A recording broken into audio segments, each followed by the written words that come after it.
Un secteur touristique qui attire 2 millions de visiteurs à partir de 2020, c'est le challenge que veut relever le gouvernement tanzanien qui multiplie les initiatives pour y parvenir. La création imminente d'une autorité spéciale pour promouvoir le tourisme balnéaire tel que révélé par les autorités permettra d'entretenir et d'équiper les plages du pays afin qu'elles deviennent une destination prisée par les touristes du monde entier. La Tanzanie, au-delà de Zanzibar, est un pays à très haut potentiel touristique.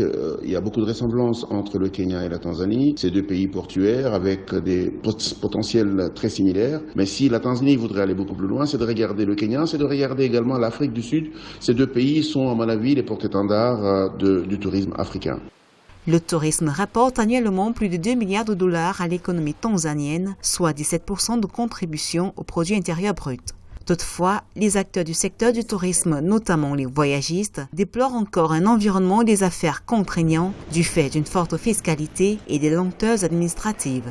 Une des choses que la Tanzanie devrait être en mesure de faire, c'est d'assurer l'attractivité qui ressemble bien entendu à la stratégie rwandaise, qui consiste à annuler un certain nombre de visas pour un certain nombre de pays ou à les rendre portuaires. Ça veut dire qu'en fait, les visiteurs peuvent venir jusqu'à la frontière pour acquérir les visas, sinon de les avoir de manière tout à fait volontaire sur Internet. Entre autres initiatives, la Tanzanie, avec le concours de la Banque mondiale, a entrepris de développer un autre centre touristique à Iringa, au centre du pays. Un guichet unique permettra de coordonner toutes les activités de tourisme et de conservation de la nature dans cette zone.